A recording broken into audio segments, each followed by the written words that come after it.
Hello दोस्तों, नमस्कार। आज हम बात करेंगे डकैत तात्या भील के बारे में। 1857 की क्रांति से पूर्व की बात है। कोई भी क्रांति एक साथ नहीं होती। लकड़ियों के ढेर के नीचे जब दबी हुई आग हवा पाकर थटक कर बाहर आती है, तब लगता है कि सब कुछ एकदम ही हुआ होगा। इसी तरह 1857 के में विद्रोह की जिस आग ने ब्रिटिश शासकों को हिलाकर रख दिया, उसकी भूमिका तैयार करने में कुछ महत्वपूर्ण योद्धाओं की विशेष भूमिका थी। डकैत तात्या भील को उचित रूप से क्रांतिकारियों में शुमार नहीं किया जा सकता। गोरी हुकूमत के खिलाफ युद्ध करने में बहस 1857 के विद्रोह से किसी भी तरह से कम नहीं था। तात्या एक डाकू सरदार था जिसका अपना दल था। उसमें अपार हिम्मत और शक्ति थी। यह ठीक बात है कि गरीब और दीन दुखियों की मदद किया करता था और धनवान लोगों को वह लूटता था, किंतु यह सभी डाकुओं की मजबूरी होती है। लूटने के लिए धन तो धनवान लोगों के पास ही मिलता है। गरीब के निशाने पर कहाँ धन होता है, उनके ठिकाने तो गरीबी से ही भरे रहते हैं। दीन दुखी लोगों से वह कैसे जुड़ा रहता था, क्योंकि उनकी वह मदद करता था, इसलिए गरीब लोग उसे सपोर्ट करते थे। गरीब और दयालु लोग। हुकूमत के साथ डाकुओं का स्वाभाविक बैर होता है। पुलिस से बचने के लिए यह जरूरी हो जाता है कि वे अपने क्षेत्र के लोगों की सद्भावना प्राप्त करें। जो गरीब लोग का सामान्य उपकार करते रहते हैं, वे ही उनकी दयालु और उनकी प्रशंसा पाते हैं। गरीब वे दुखी थोड़ा पाकर ही संतुष्ट हो जाते हैं और दूर दूर तक उनकी उपकार की प्रशंसा करते रहते हैं। वे लोग डाकुओं के बारे में सरकार एवं पुलिस को भी गलत सूचना देकर उनकी रक्षा करते हैं। तात्या भील का जन्म मध्य प्रदेश के एक निवाड़ क्षेत्र के बिरदा ग्राम में हुआ था। वह भाऊ सिंह का पुत्र था, जो एक साधारण से किसान थे। पिता के निधन के पश्चात तात्या ने भी खेतीबाड़ी का काम ही संभाल लिया था। यदि सरकारी कर्मचारी अन्याय और अत्याचारी न होते, तो शायद तात्या भी एक साधारण सा किसान होता और अपनी कृषि को कर ही वह अपना जीवन गुजारा बसारा करता और साधारण सी मृत्यु को प्राप्त हो जाता। लेकिन विधाता ने तो उसके लिए कुछ असामान्य ही सोच रखा था। कठोर कारावास की सजा मिली। एक बार सारे किसानों की खेतीबाड़ी जो थी, सूखे पड़ने की वजह से नष्ट हो गई। जिन कृषकों ने लगानकर्ता को जो लगान वसूलते थे, उन्हें लगान देकर खुश कर दिया था, उनका लगान तो माफ़ हो गया। लेकिन तात्या ने ना तो खुद लगान दिया और ना ही और लोगों को लगान देने दिया। उसे यह रास नहीं आया। इस कारण सरकारी अधिकारी तात्या के बैरी हो गए। लगान ना देने के जुल्म में उसे बंजर पैतृक जमीन से बेदखल कर दिया गया। इसके उपरांत भी जब उसने गैर कानूनी रूप से जमीन को जोता, तो उसे 1 साल के कठोर कारावास का दंड सुना दिया गया। तात्या को गुलामी बिल्कुल भी मंजूर नहीं थी। सजा पूरी हुई, जेल से छुटकर तात्या को मजदूरी तलाशनी पड़ी। गांव का प्रधान हीमन पटेल चाहता था कि तात्या उसके यहाँ पर सेवा दे। सरदारी करने के लिए बने तात्या ने उसके यहाँ पर दास बनना कबूल नहीं किया। इस सामान्य सी बात पर हीमन पटेल ने तात्या से बैर कर लिया। कुछ दिनों पश्चात एक शख्स के घर चोरी हो गई। चोर पकड़ा गया। हीमन पटेल ने चोर से कहा कि वह चोरी में तात्या का नाम भी जोड़ दे। चोर ने तात्या का नाम ले लिया तो पुलिस उसे पकड़ने पहुंच गई। झूठे आरोप से नाराज होकर तात्या ने पुलिस के सिपाहियों से झगड़ा कर लिया। यह चोरी से भी अधिक संगीन जुल्म हो गया था। तात्या को 1 महीने के लिए पुनः जेल भेज दिया गया। इस प्रकार तात्या भील के साथ घोर अन्याय किया गया। इन सब घटनाओं की वजह से ही उसके जीवन में डकैत बनना लिखा था। इस दफा तात्या जेल से निकला तो वह एक अलग ही शख्स था। शरीफ और सम्मानित किसान के स्थान पर वह अपने बाहुबल से अन्याय और अत्याचार के खिलाफ जंग के लिए विद्रोही बन गया। उसने अपने भील साथियों का एक गिरोह बनाया। उसे बिजेनिया और दोपिया नाम के 2 वफादार साथी भी मिल गए थे। तात्या व हीमन पटेल में दुश्मनी गहरी हो गई। तात्या ग्राम त्याग कर अपना गांव छोड़कर वन में रहने लगा। गांव में वह तभी जाता था जब उसे कोई डकैती वगैरह डालनी होती थी। वह हीमन पटेल के साथियों को बंधक बनाकर गांव से वन में ले जाता था और उससे मोटी रकम वसूलता था। भीलों की खासियत यह थी कि वे बहादुर होते थे। पटेलों और प्रधानों की खासियत यह थी कि वे घमंडी, छली एवं धोखेबाज भी थे। दिल में जहर रखकर भी वे मुख से अपने मीठे भाषा बोल सकते थे। हेमंत पटेल ने भाप लिया था कि अब कुछ नहीं हो सकता। दिल में जहर रखकर वह मीठे भाषा बोल सकता था, लेकिन वह गांव में रह रहे तात्या के साथ तो कुछ भी कर सकता था, लेकिन वन में रह रहे तात्या पर उसकी हुकूमत नहीं चल सकती थी। इसलिए उसने तात्या से सलाह मशवरा किया कि वह उससे बात करना चाहता है, उसे अपने घर बुलाना चाहता। आइए जानते हैं धोखेबाज पटेल की मक्कारी। बेहद खुशामद करके उसने तात्या और उसके सहयोग को अपने यहाँ दावत पर बुलाया। तात्या उसके बहकावे में आ गया। पटेल ने पुलिस से संपर्क साधा हुआ था। जिस वक्त तात्या और उसके सहयोगी साथी भोजन कर रहे थे, उसी वक्त पुलिस को उसने सूचना दी और पुलिस ने उन्हें चारों तरफ से घेर कर पकड़ लिया। उन पर मुकदमा चलाया और उन्हें जेल में ले जाकर डाल दिया।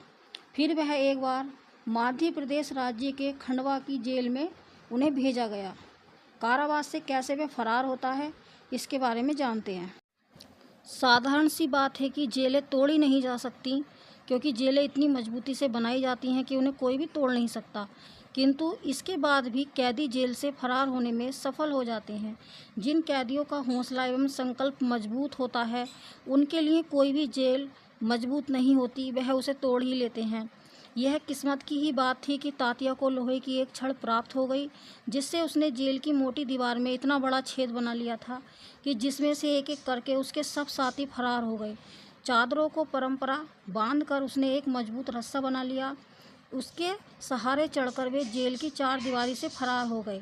फरार तात्या का पुलिस ने पीछा किया, पर उसे पुनः गिरफ्तार नहीं कर सके। तात्या को न केवल हेमंत पटेल से बदला लेना था, बल्कि उसने अपने को और भी पहले से ज़्यादा मजबूत तरीके से खड़ा कर लिया था। एक रात्रि उसने हेमंत पटेल के घर पर धावा बोला और हेमंत पटेल को तड़पा तड़पा कर कुत्ते की मौत मार डाला। उसके पश्चात उसकी पुलिस के अधिकारियों से ज़बरदस्त दुश्मनी हो गई। आगामी 8 सालों में तात्या के दल ने 400 से ज़्यादा डकैतियाँ डाली। औसतन प्रत्येक वर्ष 50 डकैतियाँ। कोई भी सरकार ऐसे गिरोह की अनदेखी नहीं कर सकती। जिस भी अधिकारी को तात्या को पकड़ने का जिम्मा सौंपा जाता था। आइए जानते हैं दरोगा को कैसे तात्या ने पाठ पढ़ाया। एक दफ़ा एक उत्साही दरोगा ने तात्या को पकड़ने की जिम्मेदारी ले ली। अपने मुखबरों से तात्या को यह जानकारी मिली कि चंद सिपाहियों के साथ एक दरोगा स्टेशन से उतर रहे हैं। सामान उठाने के लिए वह दरोगा कुली को तलाशता है। छोटे से स्टेशन पर कुली कहाँ मिल सकता था। एक देहाती व्यक्ति ने पुलिस को इस विपदा में देखा तो करीब आकर पूछा, क्या बात है, आप किसी प्रकार से मदद चाहते हो? दरोगा ने कहा, नहीं नहीं, मुझे कुली चाहिए, थाने पहुंचना है। देहाती ने व्यवस्था के में देखकर स्वयं को कहा कि हाँ, मैं ही कुली हूँ।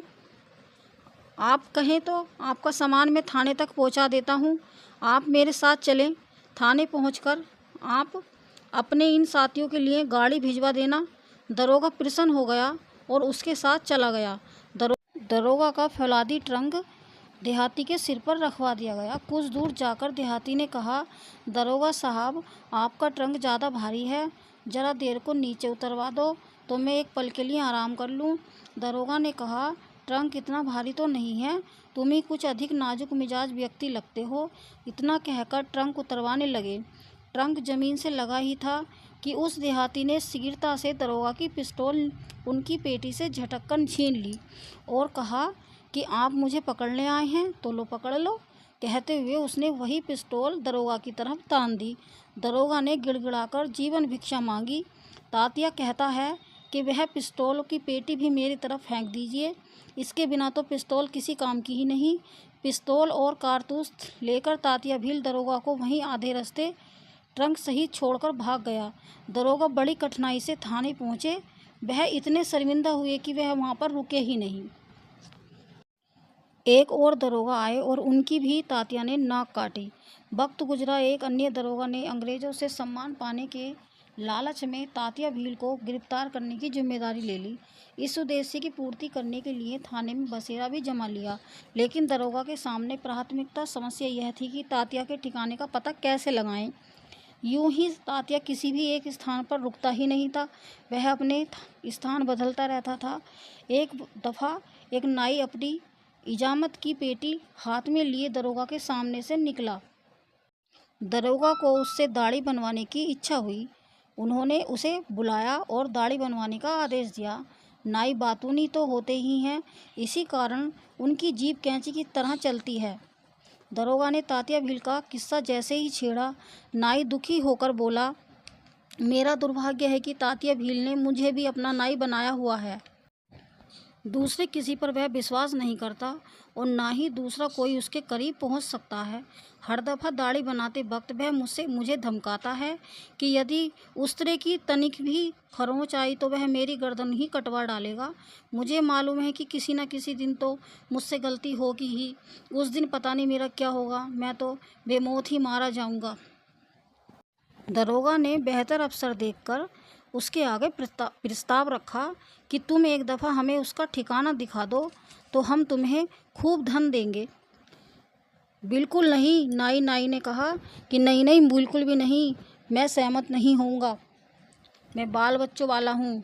नाई ने साफ मना कर दिया कि आप मुझे लाख रुपये दें, मैं तब भी ना मानूं, मेरे छोटे छोटे बच्चे हैं, उनका क्या होगा।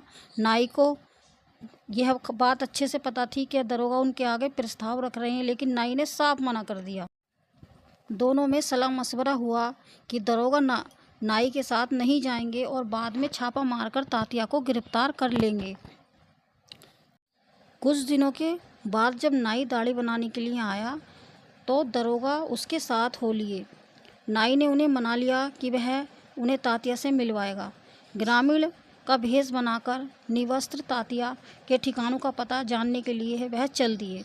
दूर से ही देखकर लौट आने का उन्होंने उनसे वादा किया। दरोगा तात्या को ढूंढने के लिए उस नाई के साथ जा रहे थे तो उन्होंने एक ग्रामीण का भेष बना रखा था। तब नाई उन्हें एक सन्नाटे सी जगह पर लेकर गया और पीछे मुड़ के बोला कि लो, मैं ही तात्या हूँ, मुझे पकड़ लो। यह जानकर दरोगा के तो समझ लो होश ही उड़ गए थे और जो उसके साथ गांव के लोग थे वह भी हक्का बक्का रह गए यह बात जानकर के जो नाई था वही तात्या है। सब इस बात को देखकर हैरान थे, दुखी थे कि अब क्या होगा उनका। नाई ने उस तरह से जिससे वह उनकी दाढ़ी बनाने के लिए गया था, तात्या के रूप में था वो, और अपने उस तरह से उसने दरोगा की नाक काट दी। तात्या ने दरोगा की नाक काटकर उसे भगा तो दिया था, लेकिन दरोगा बेचारा कहीं मुँह दिखाने के लायक नहीं रहा। लेकिन पुलिस का शिकंजा उसके ऊपर कसता ही गया। बिजेनिया और दोपिया पकड़े गए। बिजेनिया को फांसी और दोपिया को आजीवन कारावास की सज़ा हुई। 45 वर्ष की उम्र हो जाने पर तात्या को लगा कि अब उसे आराम की ज़रूरत है। उसने पुलिस से सम्मानजनक समझौता करना चाहा, किंतु जिस माध्यम से उसे यकीन दिलाया था कि वह पुलिस से उसका सम्मानजनक समझौता करा देगा, उसने उसके साथ विश्वासघात किया और धोखे से उसे गिरफ्तार करा दिया। आज तात्या भील ने मृत्यु से पूर्व तक अंग्रेज़ों को यह अनुभूति करा दी थी कि कोई भी हिंदुस्तानी दिलहर हो तो वह उनके छक्के छुड़ा सकता है। सितंबर 1886 में उस पर मुकदमा चलाया और उसे बाद में फांसी की सज़ा हुई। तात्या भील ने कई वर्षों तक अंग्रेज़ों के छक्के छुड़ाए रखे और उनके होश गादले कर दिए थे। यह अंग्रेज़ों के लिए बहुत राहत की बात थी कि तात्या को फांसी हो चुकी है। यहाँ तक थी इनकी स्टोरी।